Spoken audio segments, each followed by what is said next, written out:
जय श्री राधे कृष्णा। आइए आज हम सभी मिलकर जानते हैं ज्येष्ठ मास के कृष्ण पक्ष में आने वाली अचला एकादशी के व्रत के बारे में संपूर्ण जानकारी। व्रत की तिथि, शुभ मुहूर्त, पूजा विधि, महत्व, नियम और साथ साथ इसकी पावन कथा भी। तो सबसे पहले आप सभी भक्तों को अचला एकादशी की हार्दिक शुभकामनाएं। भगवान श्री हरि विष्णु और माता लक्ष्मी की कृपा से आपके जीवन में सुख, शांति, धन और समृद्धि बनी रहे। ज्येष्ठ मास के कृष्ण पक्ष की एकादशी को अचला एकादशी भी कहा जाता है।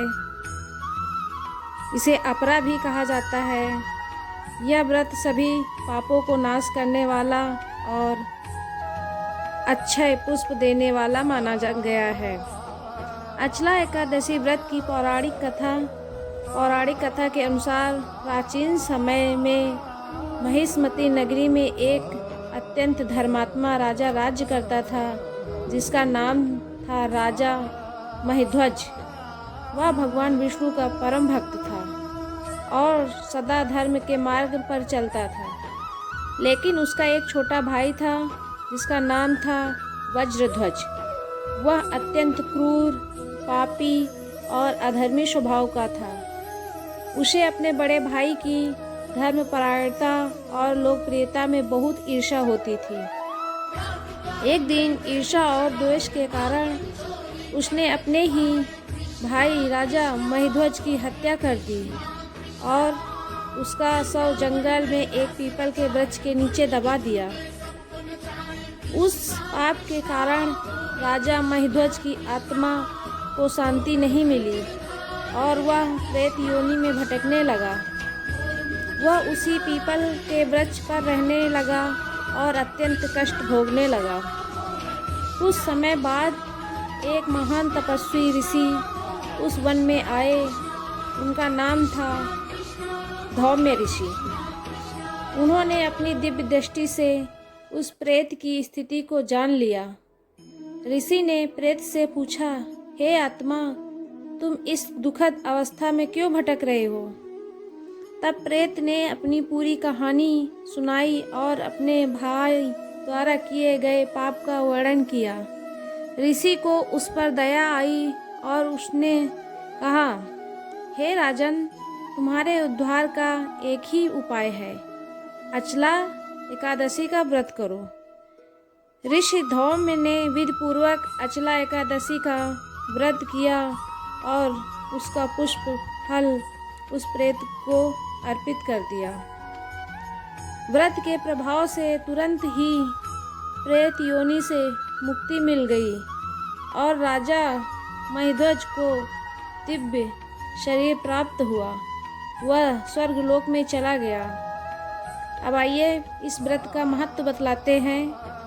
इस कथा से हमें यह शिक्षा मिलती है कि अचला एकादशी का व्रत इतना प्रभावशाली है कि वह बड़े से बड़े पापों को भी नष्ट कर देता है। ब्रह्म हत्या जैसे महापापों का नाश होता है। प्रेत योनि से मुक्ति मिलती है। धन, यश और वैभव की प्राप्ति होती है। पितरों को शांति मिलती है। अब पूजा की जो विधि है उसको संक्षेप से वर्णन करते हैं आप सभी के सामने। ब्रह्म मुहूर्त में उठकर स्नान करें,